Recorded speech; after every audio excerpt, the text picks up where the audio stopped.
Ia terus bergulat hebat. Malam itu sampai ia benar-benar terkulai lemas. Entah berapa lama ia melakukan dengan Nyi Ratu. Sampai akhirnya ia tak sadar dan langsung tertidur di kamar khususnya.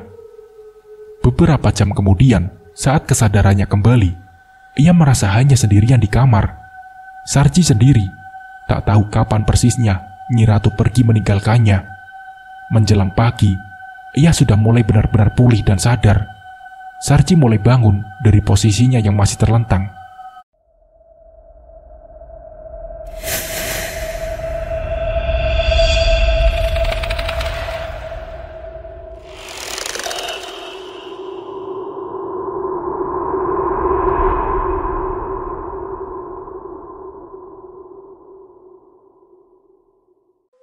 Sarji mulai bangun dan duduk.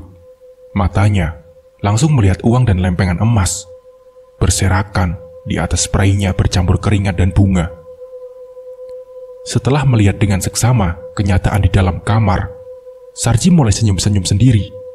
Aku berhasil, aku berhasil, aku kaya, aku kaya, teriaknya dengan menaburkan ke atas beberapa kepingan emas dan uang dari ranjangnya. Usai euforia di dalam kamar sendirian, dengan cepat Sarji mengumpulkan uang dan emas di kantong kain yang sudah disiapkan sebelumnya dan memasukkan ke dalam tas ransel. Kemudian, ia keluar kamar dengan wajah bahagia, tapi badan masih lemas. Sarji langsung menemui istrinya di dapur dan menciumnya. Ia merasa bahagia pagi itu. Dengan cepat, ia memberi sejumlah uang kepada istri tercintanya. Setelah itu, ia mandi berganti baju. Ia bersiap untuk menjual emas-emas yang ia dapat dengan cepat. Karena khawatir emas-emas itu akan hilang dengan sendirinya. Belakang rumah, tepat di bawah pohon keres, Udin di pagi hari yang cerah sudah duduk santai karena tidak ada kerjaan. Sementara temannya Sarji datang menghampirinya. "Din, ayo ikut aku," ajak Sarji. "Kemana, Ji? Pagi-pagi begini?" jawab Udin. "Sudahlah, pokoknya ikut aku," paksa Sarji. "Males, Ji ya, kalau tidak jelas," jawab Udin lagi. "Ini Din, ayo jual emas," kata Sarji dengan menunjukkan isi tasnya. "Kamu beneran, Ji, mau jual emas?" jawab Udin dengan mata terbelalak karena kaget. "Makanya, ayo cepetan," kata Sarji. Iya, ayo, tapi jangan lupa, Ji, bagianku," ucap Udin. Iya, tenang saja, Din," kata Sarji. Pagi itu mereka bergegas berangkat ke juragan toko emas yang berada di kota. Mereka membawa sepeda ontel penuh karat, karena sepeda itu kendaraan satu-satunya yang dimiliki Udin, dan Sarji dibonceng di belakangnya. Jarak ditempuh memang jauh, sampai nafas Udin tersengal-sengal, meski jalan sebagian sudah beraspal. Sampai di tempat sang juragan, pembeli emas itu tidak mempertanyakan dan curiga dari mana asal emas tersebut. Juragan emas dengan cepat juga langsung menghitung dan membayar kepada Sarji dengan uang cash. Sarji yang senang bukan kepalang, langsung memasukkan uangnya di tas rangselnya.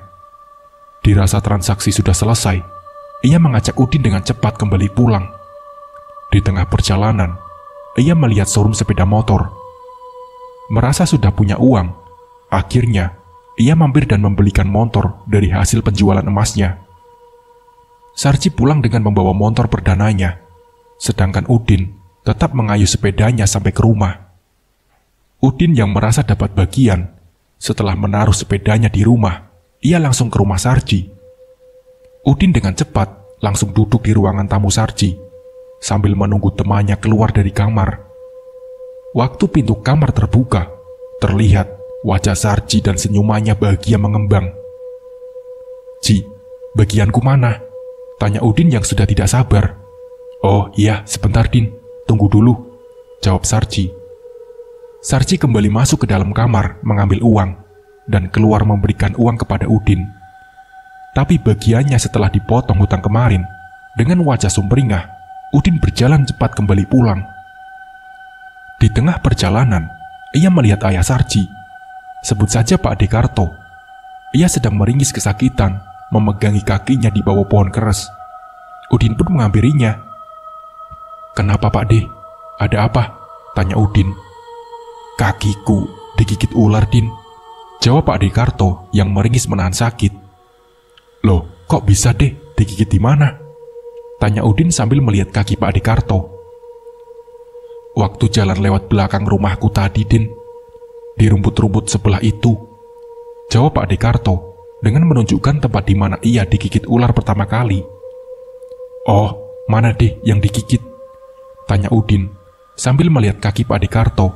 Udin mengamati pelan-pelan dan seksama, tapi tidak ada bekas apapun di kaki kanannya. "Kok tidak ada bekas gigitannya ular deh?" jawab Udin yang masih memegangi kaki kanannya Pak Dekarto. "Ya tidak tahu, Din. Aku tadi langsung berjingkat, kaget waktu digigit. Terus aku sekilas melihat ularnya lari cepat ke selatan, tapi belum sempat mengejar, ularnya sudah hilang," jawab Pak Dekarto. Menantu Pak Dekarto dari belakang rumah, Sarji, muncul. Matanya memandang mertuanya kesakitan.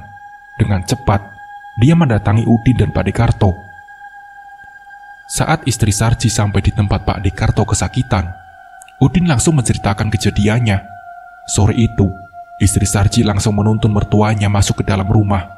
Dan selang beberapa saat, Sarji yang mengetahui hal ini, ia langsung mengantarkan ayahnya berobat ke dokter. Udin pun langsung pulang ke rumah. Dengan membawa uang banyak, ia langsung memberikan uang itu kepada istrinya. Hari bahagia buat Udin malam itu. Sedikit hutang bisa tertutup, dan ketiga anaknya bisa makan enak pagi harinya. Pagi kenyataan yang tidak sesuai harapan Udin. Teriakan dan tangis histeris terdengar kencang dari belakang rumahnya, tepatnya dari rumah Sarji. Udin yang sudah bangun langsung berlari bersama istri dan anak-anaknya menuju rumah Sarji. Kenyataan pahit yang ia lihat, Pak Dekarto sudah terbaring membujur kaku di kamarnya. Ia dan istri Sarji menangis di sampingnya, sedang Sarji hanya tertunduk lesu di pintu kamar. "Mulai kapan tidak adanya bapak kamu, Ci?" tanya Udin. "Tidak tahu aku, Din. Tadi malam orangnya langsung tidur sehabis minum obat dari dokter. Tapi ibu habis subuh sudah langsung berteriak, serta menangis memanggil-manggil bapak dari dalam kamar," jelas Sarji dengan mata berkaca-kaca.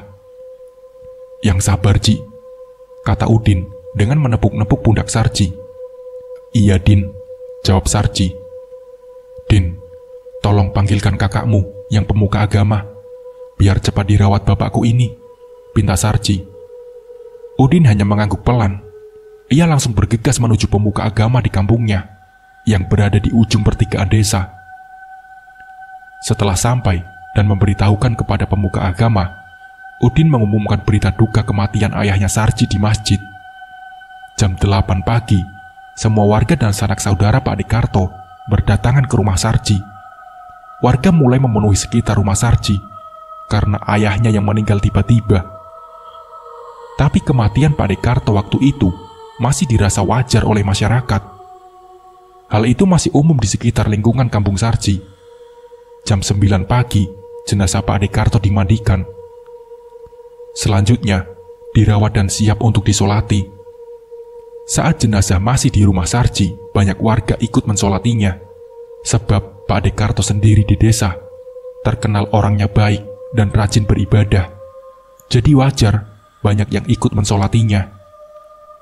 Setengah jam kemudian, para pria dan sebagian keluarga Sarji mengantarkan jenazah Pak Dekarto ke pemakaman untuk menguburnya. Beberapa saat acara pemakaman selesai, Udin dan kakaknya berjalan keluar pemakaman. "Kak, aku takut ikut berguru di tempatnya Sarji," pinta Udin. "Di mana, Din?" tanya kakak Udin. "Di Gunung Selatan, Kak," jawab Udin. "Tidak usah aneh-aneh, Din. Kamu adikku satu-satunya. Kamu kan ya sudah ikut berguru di Kiai Sofyan. Apa belum cukup?" jelas kakak Udin. "Gimana, Kak, ya? Aku ya ingin kaya, terus menutup cepat utang-utangku," jelas Udin memelas. "Sabar, Din. Pelan-pelan saja. Kerja yang benar. Awas, Jangan macam-macam kamu, ancam kakak Udin. Ya sudahlah kak, kalau begitu. Tapi seumpama aku ikut kerja di tempat Sarji, tidak apa-apa kan kak? Tawar Udin. Iya nggak apa-apa Din, yang penting kerja beneran dan halal, kata kakak Udin.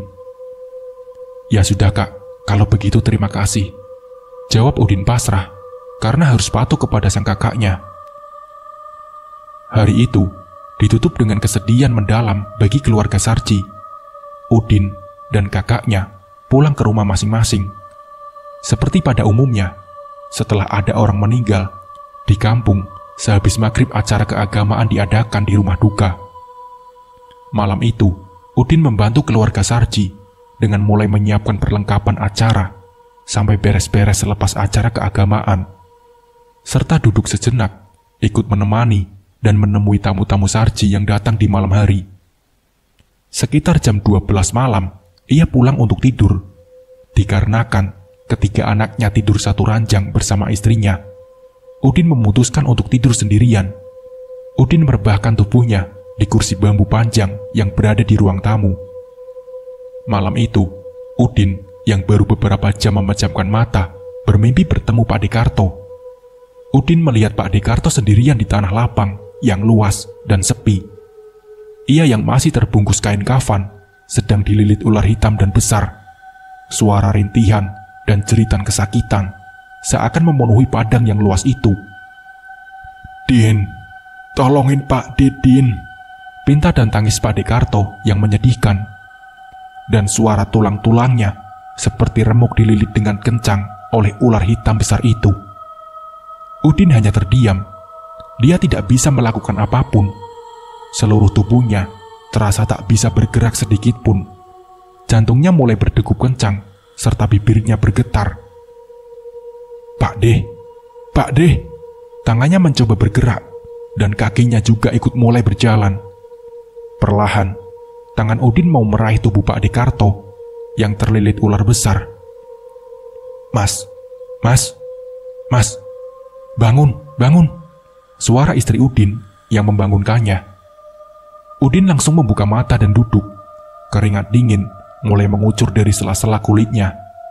Nafasnya masih ngos-ngosan, perlahan ditenangkan oleh istrinya.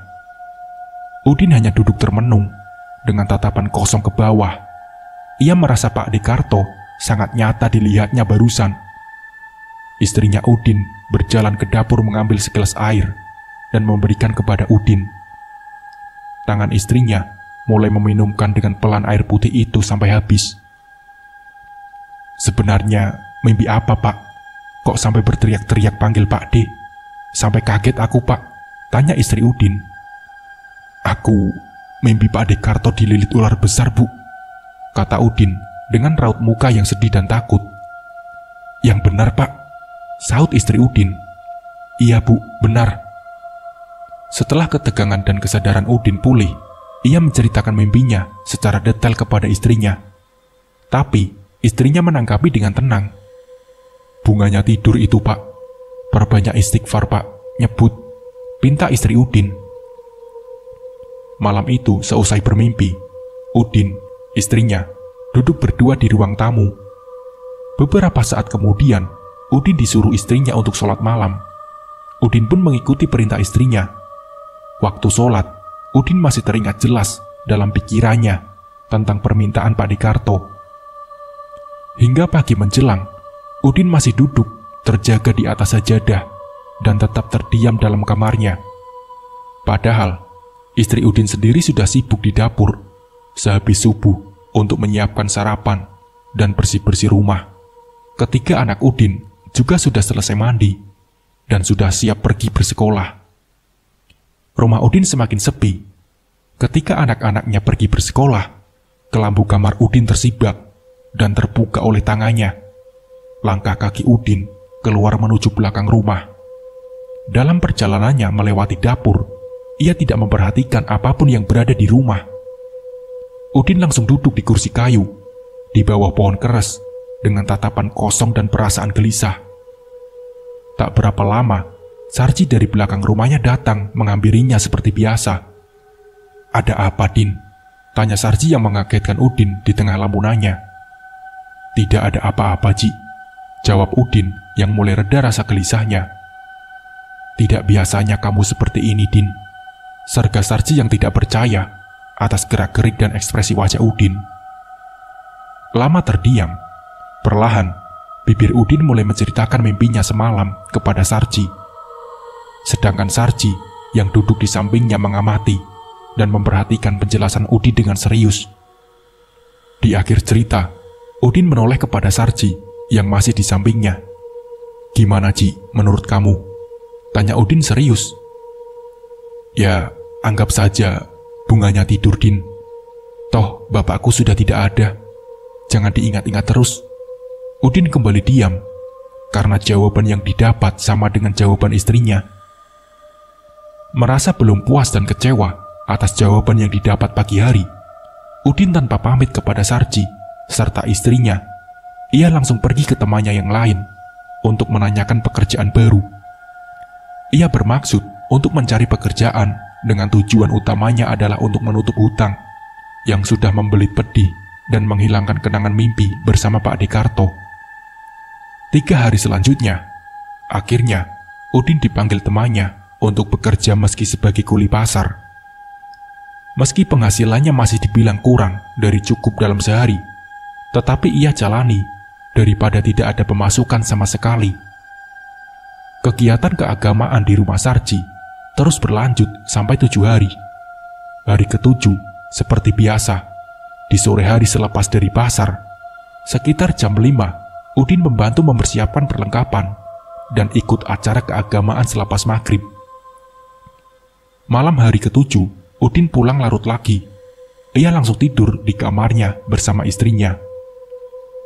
Sekitar jam 3 dini hari, ia terbangun karena ia sudah tak tahan ingin buang air.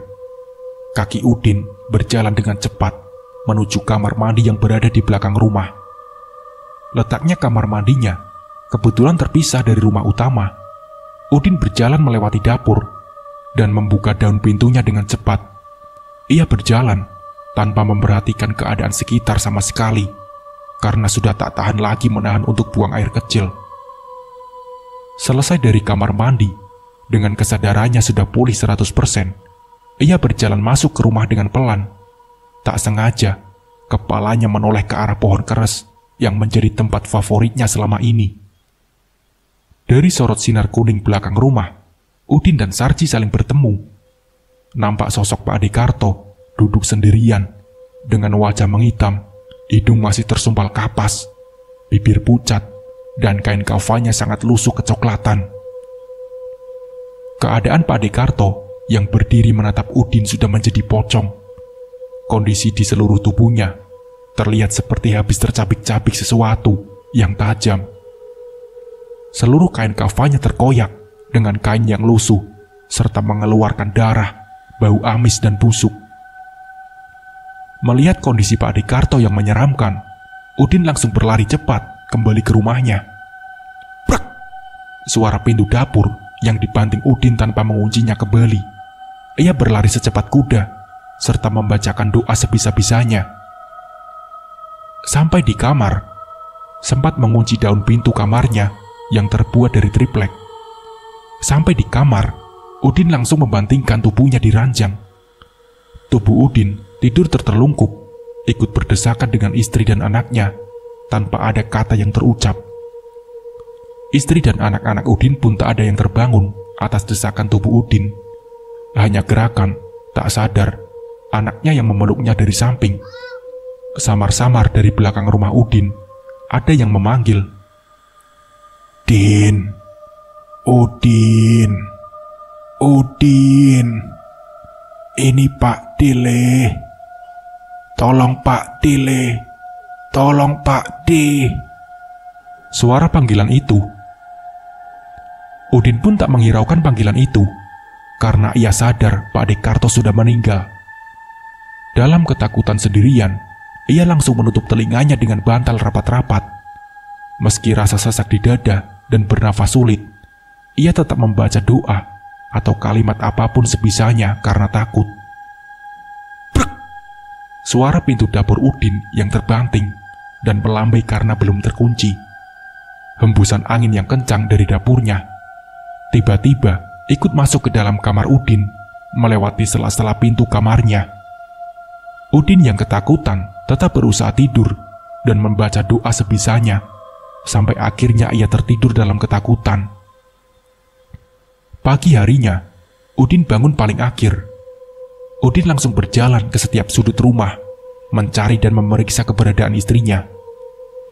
Sampai akhirnya, Udin menemukan istrinya berjalan masuk dari depan rumah. Istrinya Udin habis mengantar anaknya sekolah dan belanja di warung. Saat istrinya baru berjalan melewati ruang tamu, Udin langsung menghampiri istrinya dan menceritakan yang dia alami tadi malam. Belum selesai Udin bercerita, "Alah Pak, pagi-pagi cerita hantu Pak Dekarto lagi. Sudah cepat berangkat kerja dulu sana Pak, sudah siang ini," jawab istri Udin yang kesal dan mengomel tak jelas. Pada dasarnya, istri Udin tidak mempercayai hal semacam itu dalam hidupnya. Dengan sedikit amarah, istrinya Udin meminta untuk banyak-banyak berdoa. Tanpa banyak kata, Udin langsung mandi dan berkemas. Tanpa sarapan pagi, ia langsung menuju pasar. Kuli panggul waktu itu memang banyak saingan. Jadi untuk hari itu pun, Udin tidak mendapat jatah untuk membawa barang. Karena Udin juga berangkatnya sudah siang. Dengan langkah sedih, Udin bukannya pulang, malah pergi ke warung langganan. Ia kembali mencatat hutangnya, dan tak peduli berapa banyak lagi hutangnya sudah menumpuk. Sedang para pengunjungnya yang lain tahu akan keadaan Udin, memandangnya dengan tatapan sinis. Tapi Udin tak memperdulikan bisikan dan pandangan miring terhadapnya. Karena di sisi lain, pikiran Udin sudah berat dan kalut. Ia hanya ingin sejenak melepas kepenatan dalam hidupnya di warung kesayangan. Saat baru duduk di dalam warung, kakaknya yang sebagai pemuka agama datang, yang lewat depan warung, langsung menghampirinya, karena tahu ada adiknya yang duduk menyendiri di dalam. Setelah bersalaman dan menanyakan kabar, tanpa basa-basi, Udin langsung menceritakan kejadian yang dialami semalam. Udin siang itu yang masih sedikit takut, langsung diberi doa oleh kakaknya, agar tidak diganggu lagi sama hantu Pak Dekarto. Dengan kesibukan kakaknya itu, ia tidak bisa lama-lama menemani adiknya di warung. Siang itu juga, kakaknya Udin yang sudah ada janji dengan warga, memutuskan beranjak pergi, meninggalkan Udin duduk sendirian. Sekian lama dia duduk selonjoran sendirian, dan bermain angan-angannya bersama rokoknya sisa semalam tinggal separuh. Waktu siang beranjak ke sore hari, teman karibnya datang menyusulnya ke warung. Udin masih terdiam sendiri dalam lamunannya. Tiba-tiba, Udin dikagetkan tepukan tangan di pundaknya. "Kenapa kamu, Din, ngelamun saja?" tanya Sarji yang ikut duduk di sampingnya. Kamu, Ci, mengagetkan saja," jawab Udin yang mulai membenarkan posisi duduknya dari selonjornya. "Dari mana kamu?" tanya Udin. "Dari nyariin kamu, Din," jawab Sarji. "Memang kamu, kalau tidak ketemu saya sehari saja kangen ya?" goda Udin dengan kesal. Bisa saja kamu ini, Din," jawab Sarji bahagia. Obrolan mereka pun berlanjut. Sarji tahu apa yang dipikirkan Udin. "Sudah, tenang saja. Kalau butuh uang, bicara saja. Jangan seperti ini," pinta Sarji. Iya, Ci, iya," jawab Udin. Sarji sore itu menghibur Udin.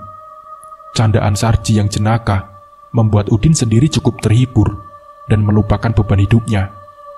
Tapi di saat kebersamaan yang akrab itu, Udin enggan untuk menceritakan kejadian semalam kepada Sarji. Khawatir Sarji akan berburuk sangka kepadanya. Selanjutnya, Udin dan Sarji melanjutkan canda tawa sampai sore hari. Menjelang maghrib, mereka pulang bersama ke rumah. Sarji yang membayar makan dan minumannya Udin.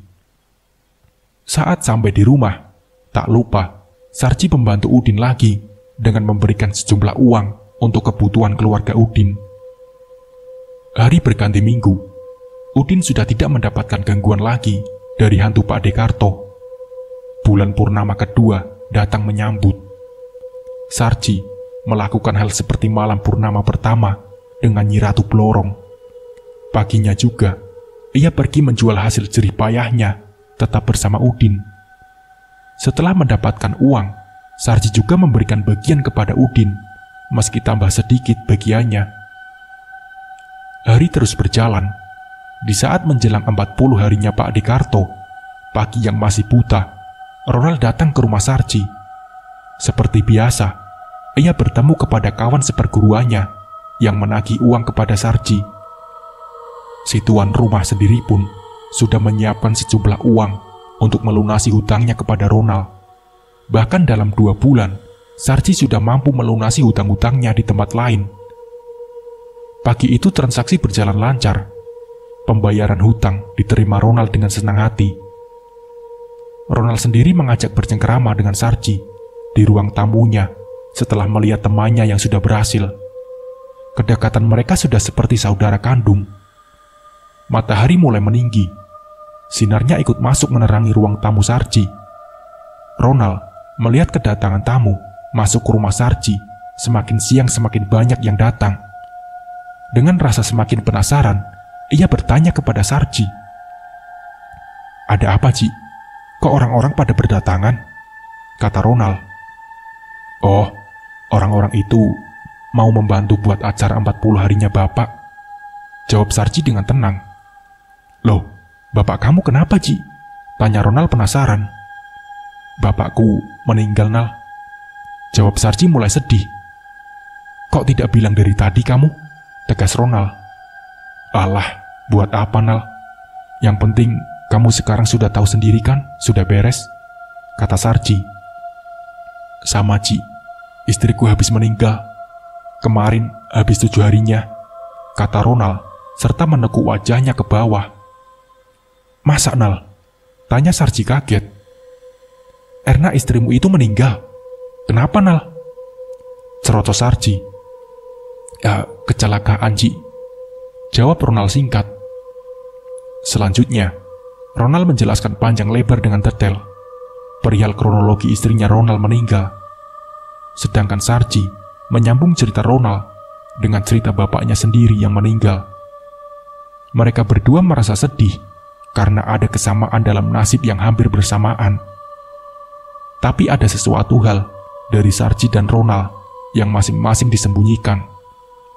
Mereka pun tak mau terbuka seutuhnya tentang masalah kematian anggota keluarganya.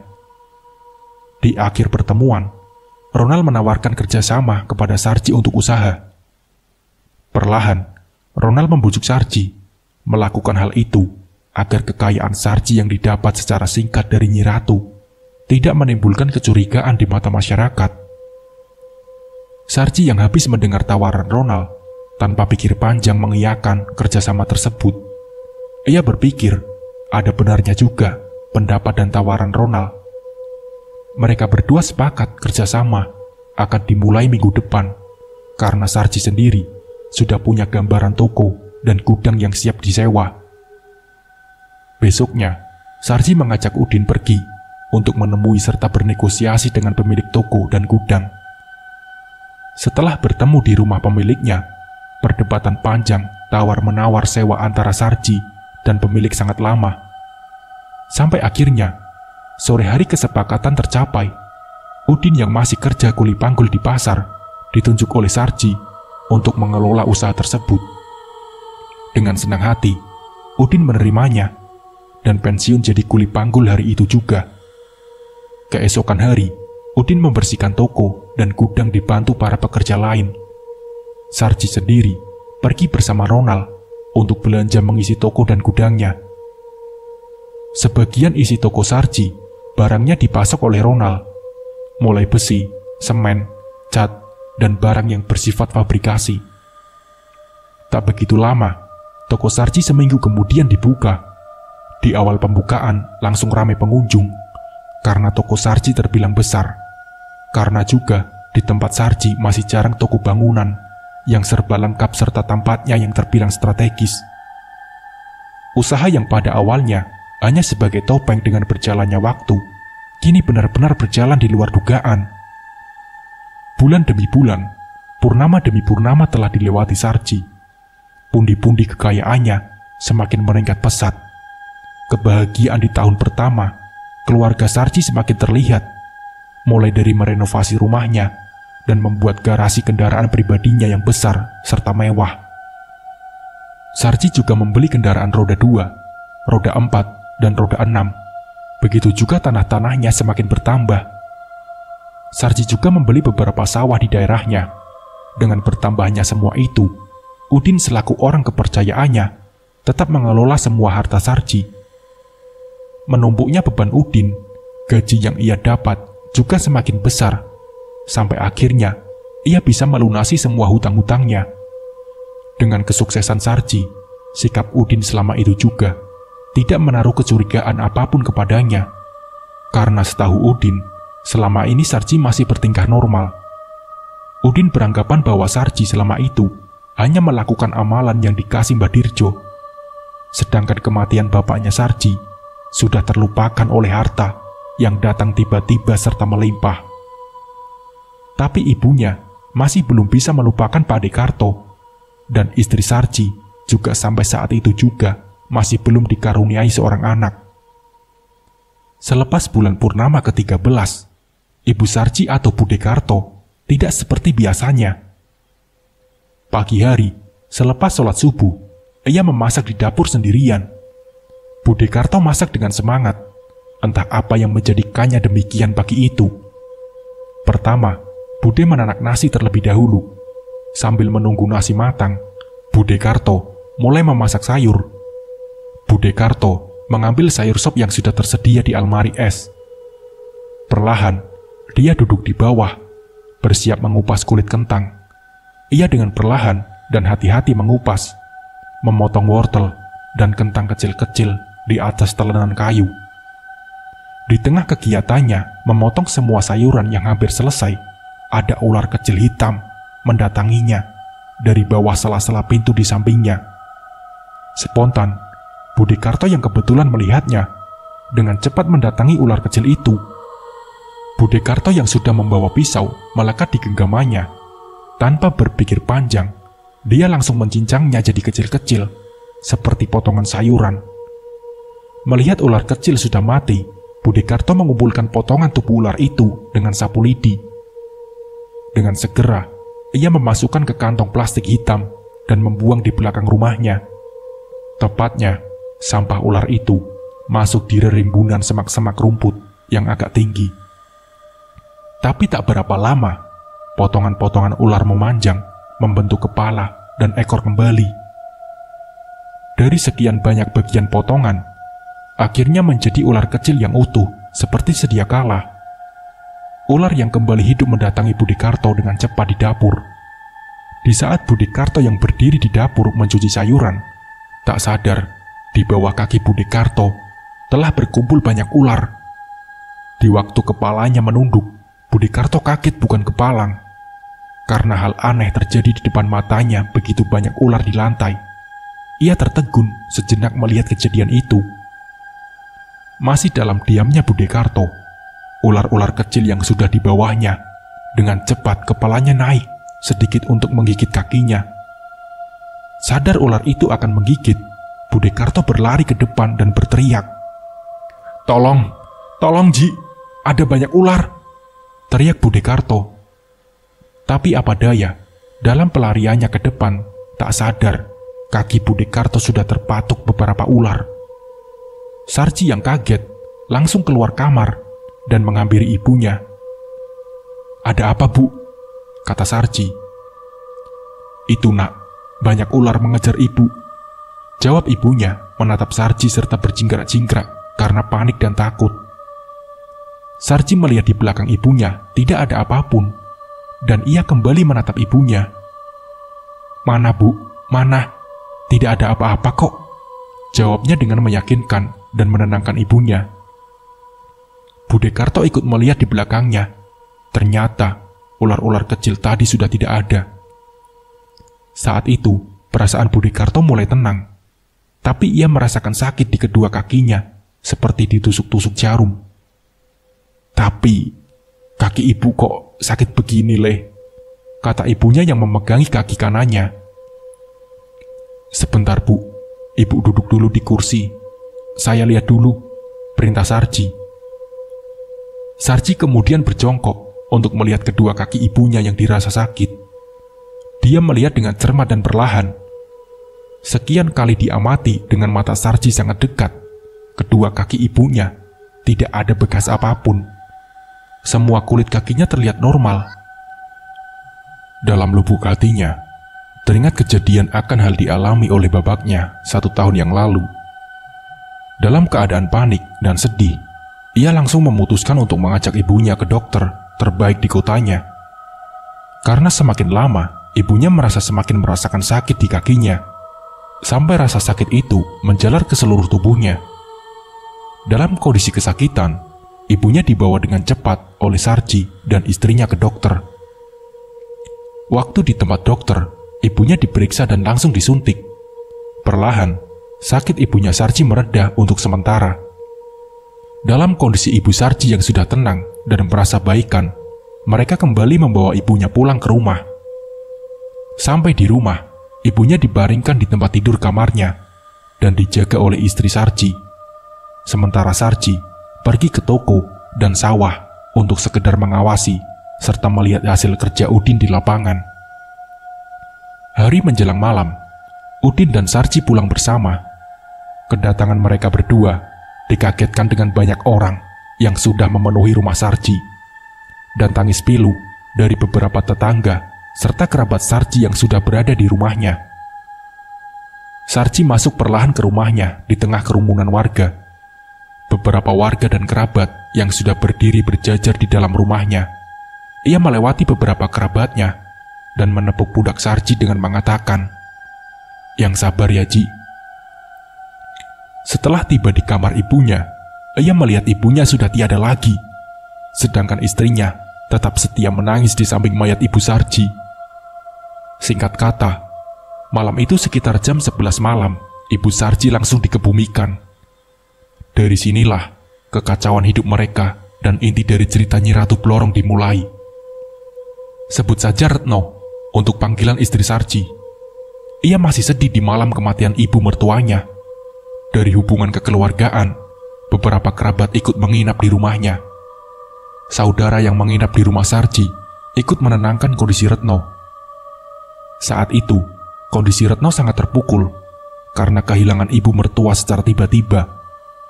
Rumah mereka yang mewah kini diisi dengan kesedihannya. Dari sorot mata yang sayu, dia kelihatan memikirkan ke depan tentang rumahnya akan menjadi sepi tanpa mertua dan anak. Pagi menjelang, tamu dari jauh yang baru tahu mulai berdatangan. Sedang keluarga yang menginap ikut membantu untuk acara keagamaan di malam hari. Hari terus berjalan sesuai arahnya. Di hari ketiga kematian ibu mertua Retno, ia tidur ditemani Mbak Sri. Karena Retno, keluarga yang menginap sudah pulang semua. Kebetulan, Mbak Sri ini juga adalah tetangga belakang rumah, istrinya Udin. Mereka selain tetangga dekat, juga sudah kenal lama sebelum berumah tangga. Malam harinya, setelah acara selesai, mereka membereskan rumah dan tidur di waktu tidak terlalu malam, sekitar jam 10.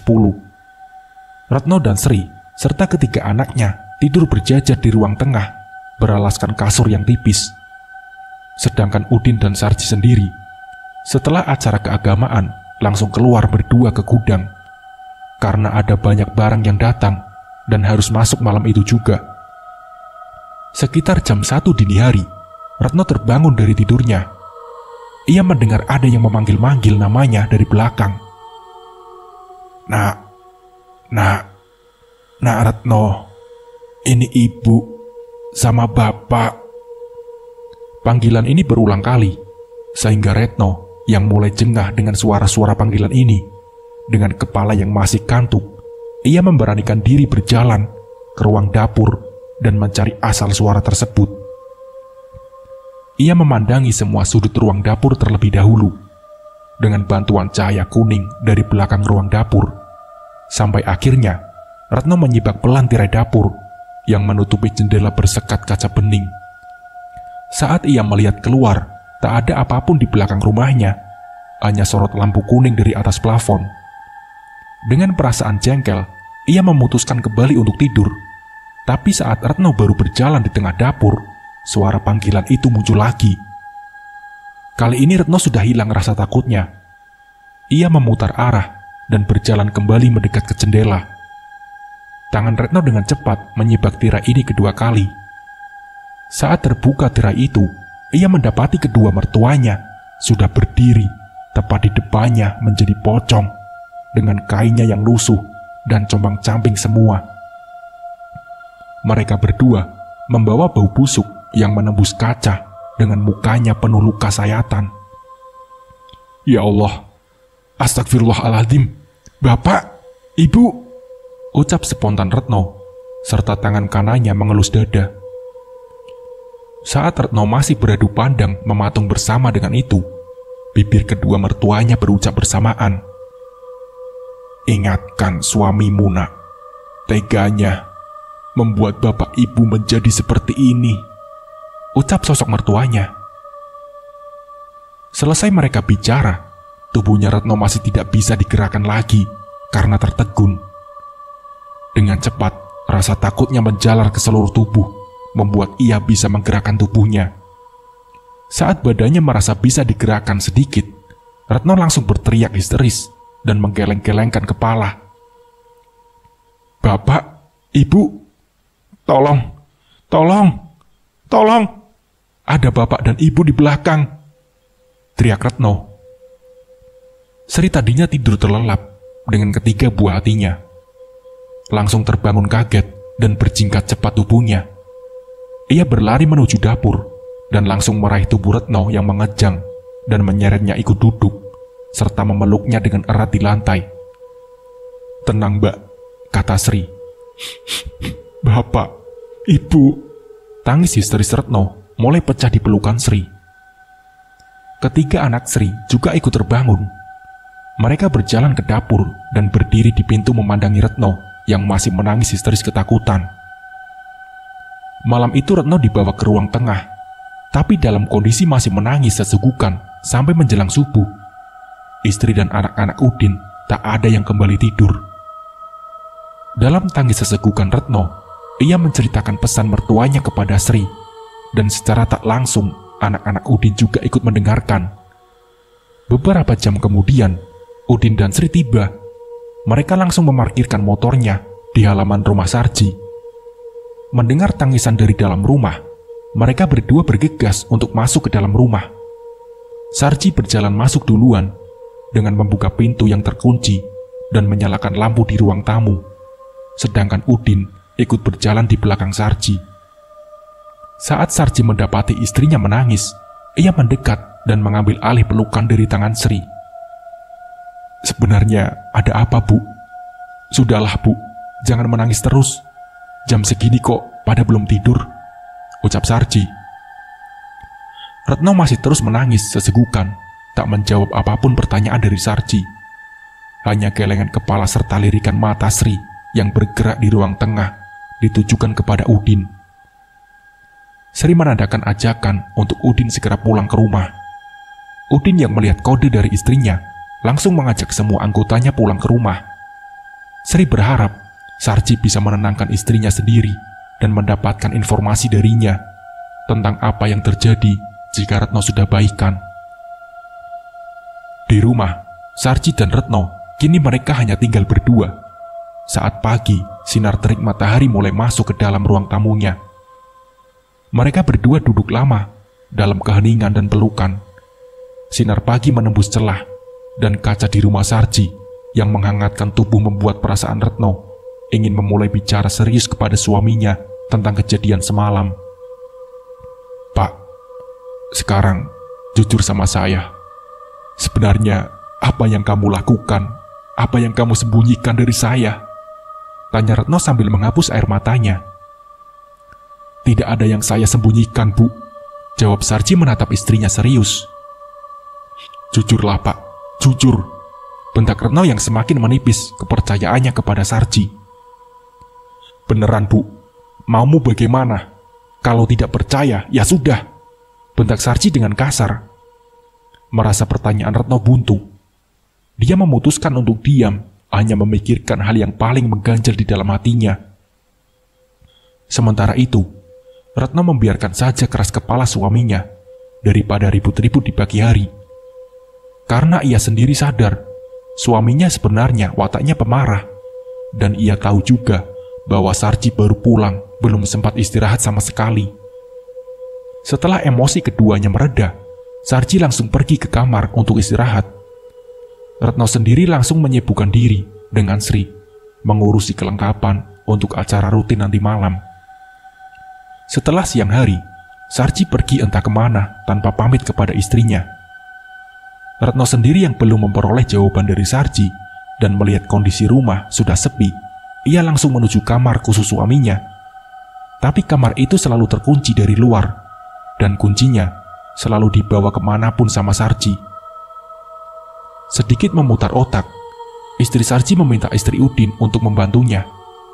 Mereka membawa tangga bambu lewat samping rumah, sedangkan Sri disuruh untuk berjaga di depan rumahnya, takut kalau Sarji tiba-tiba datang. Dengan rasa penasaran yang tak terbendung, Retno secara perlahan naik anak tangga. Saat kepalanya sampai di depan jendela kecil satu-satunya, ia bisa langsung melihat isi kamar itu. Meskipun hanya sedikit sumber cahaya dari jendela itu yang masuk melewati kaca bening, berselip atas dan bawah, perlahan mata Retno mulai mengamati seluruh isi dan sudut kamar khusus suaminya. Saat matanya melihat ke bawah ranjang yang memakai selambu transparan, betapa terkejutnya Retno. Ia melihat ular hitam sebesar paha orang dewasa sedang melingkar menggunung di atas ranjang. Masya Allah, gumam Retno. Tiba-tiba, ular di dalam kamar itu seperti mendengar ada yang mengawasinya. Saat Retno menoleh ke arah Sri sebentar untuk melihat kondisi di depan, dengan cepat, kepala ular hitam itu langsung mengarahkan pandangannya ke muka istri Sarji. Kepala ular bergerak ke atas dengan menunjukkan lidahnya dan desisan kecilnya dari mulutnya. Saat Retno mengembalikan pandangannya untuk melihat isi dalam kamar, ia dikagetkan kepala ular yang sudah berada di depan wajahnya, dengan lidah yang keluar masuk dari mulut ular besar itu. Seakan mulut ular besar itu mau memakan Retno hidup-hidup. Waktu mulutnya sudah terbuka lebar di depannya, dengan cepat ia turun, sampai akhirnya Retno terpeleset dan jatuh dari tengah anak tangga. Retno pun kesakitan. Sri yang berdiri di depan rumah Sarji mendengar dan melihat Retno terjatuh. Ia langsung berlari menuju Retno. Dengan cepat, Sri membantunya untuk duduk. Ada apa toh mbak? Kok bisa jatuh begini? Yang hati-hati mbak, tanya Sri sambil membersihkan baju Retno dan merapikannya. Sudah, ayo cepat, ke rumah kamu saja mbak, jawab Retno yang masih meringis kesakitan. Tangan Sri memegangi lingkar pinggang Retno dan membantu Retno berdiri pelan. Meski langkah Retno tertatih saat dipapah Sri, ia tetap berjalan dengan sisa kekuatannya. Sekian menit, mereka berdua sudah sampai di rumah Sri. Pertama, Sri mendudukkan Retno di ruang tamunya dan memberi minum. Sri sendiri kembali ke rumah Retno untuk mengambil tangga sendirian. Waktu sampai di rumahnya sendiri, ia melihat nafas dan ketakutan Retno sudah mereda. Ia mulai menceritakan apa yang ia lihat di kamar khusus suaminya barusan. Tapi Sri hanya mendengarkan dan tidak begitu percaya dengan hal semacam itu. Suamiku sudah tidak jujur kepadaku. Sudah, aku habis ini pulang ke rumah orang tuaku sendiri. Biarkan mbak, meskipun ibuku orang tidak punya, tapi tentram rasanya di rumah ibuku, terang Retno. Apa tidak menunggu suamimu dulu mbak? Pinta Sri. Sudah tidak perlu. Saya berangkat sekarang saja mbak. Nanti kalau Mas Sarji tanya, kamu jawab saja tidak tahu, jelas Retno. Tapi mbak, kata Sri. Sudahlah mbak, tolongin saya. Harta suamiku itu tidak benar kelihatannya, tegas Retno. Sri hanya tertunduk diam dan menyetujui permintaan Retno. Dengan kondisi masih sakit, ia pinjam sepeda kecilnya Udin yang berkarat untuk pergi ke rumah orang tuanya Retno di desa sebelah. Saat mau berangkat, perutnya terasa sangat sakit seperti mau datang bulan. "Aduh mbak," kata Retno yang baru memegangi sepeda Udin, serta tangan kirinya memegangi erat perutnya. Dan seketika itu juga, ia mulai gemetar dan lemas. Dengan cepat Sri memarkirkan sepedanya dan membantu Retno untuk duduk kembali di rumah Sri. Keinginan pulangnya yang sudah bulat akhirnya tertunda. Sampai akhirnya Retno berbaring di kamar Udin. Sambil menunggu dan merawat Retno, Sri memberikan nasihat agar tetap membicarakan baik-baik masalahnya dengan Sarji, dan jangan asal menuduh suaminya yang bukan-bukan. Sri berpikir tidak baik jika Retno membawa masalah rumah tangganya ke rumah orang tuanya. Pastinya akan menambah beban kepada orang tuanya, sebab ibu Retno sendiri sudah tua. Sore hari, Udin dan Sarji pulang. Mereka berdua langsung masuk ke rumah dan menanyakan keberadaan Retno. Sri yang keluar dari dapur belum sampai menjawab, Sarji yang mendengar rintihan kesakitan wanita dari dalam kamar Udin langsung masuk. Saat itu juga, Sarji mencoba menenangkan istrinya sebentar dan meminta Udin untuk membawa kendaraan untuk mengantar istrinya periksa ke dokter. Sehabis surya tenggelam di ufuk barat, Sarji sendiri mengantar istrinya ke dokter. Sementara Udin di rumah diberitahu oleh istrinya kejadian tadi pagi. Tapi Udin berpesan kepada istrinya untuk tidak ikut campur rumah tangga orang lain dan menyuruh istrinya tidak langsung mempercayai cerita dari Retno sebelum tahu dengan mata kepalanya sendiri. Sedangkan kegiatan keagamaan di rumah Sarji, Udin dan istrinya yang mengambil alih beserta dua kerabat Sarji. Setelah acara keagamaan selesai, sekitar 30 menit, Sarji dan Retno pulang dari berobat. Mereka berdua langsung menuju ke kamar. Udin yang masih duduk-duduk di rumah Sarji langsung ikut menemui Retno bersama istrinya di dalam kamar. Sementara itu, saat Sarji ke belakang, Udin juga memberikan doa kepada Retno agar terhindar dari penampakan mertuanya lagi dan memintanya untuk lebih tenang. Hari demi hari, Retno masih sakit di rumahnya dan tak pernah lagi menceritakan kejadian melihat ular itu lagi kepada siapapun. Berulang kali, ia sudah dibawa ke dokter karena perutnya semakin mengeras dan membesar. Hanya rasa sakit yang ia rasa, karena diagnosa selama itu hasilnya juga nihil. Sewaktu ditinggal Sarji keluar, Retno akan pergi ke rumah Sri meski sakit. Retno hanya untuk menumpang istirahat dan mencari teman, karena waktu itu ia benar-benar kesepian di rumah yang besar tapi menakutkan baginya. Hari ke-35 sejak kematian ibu Sarji, di pagi hari yang menjadi kegiatan baru bagi istri Udin untuk merawat dan menemani Retno di rumahnya. Sedangkan Sarji pagi-pagi sudah berangkat ke tokonya. Udin sendiri ke sawah dan kebun Sarji terlebih dahulu untuk mengontrol para pekerjanya sebelum ke toko. Dari pagi Sarji datang ke toko, langsung duduk sendirian di ruang administrasi di belakang. Ia duduk termenung sambil menunggu temannya datang. Toko bangunan Sarji terbilang cukup luas. Letak toko Sarji menyatu dengan gudang di belakangnya. Di sisi belakang toko ada ruangan untuk administrasi. Jarak ruangan ini dan depan toko sekitar 30 meteran. Jadi pembicaraan di ruangan ini tak akan terdengar dari pegawai yang berada di depan. Biasanya, ruangan ini ditempati Udin untuk merekap keuangan dari semua laba usaha Sarji.